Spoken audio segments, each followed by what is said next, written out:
Siamo passati riguardo agli archivi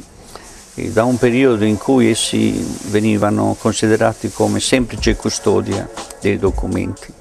mentre invece questo è anche frutto della preparazione che io ho avuto e della frequentazione dell'Archivio Segreto Vaticano e anche della Biblioteca Vaticana. L'archivio è in funzione dello studioso, del ricercatore e comunque dell'utente comune. Allora questo spirito ha animato tutto il nostro lavoro, e cioè praticamente noi fin dal primo momento abbiamo detto apriamo l'archivio agli utenti della nostra città, della nostra diocesi, del nostro territorio. E quindi abbiamo non solo aperto l'archivio, ma abbiamo facilitato la consultazione, perché ognuno ha diritto di conoscere le radici e della propria famiglia,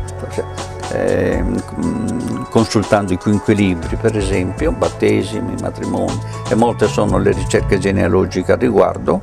sia le radici del proprio territorio, della propria città, della propria diocesi e così via.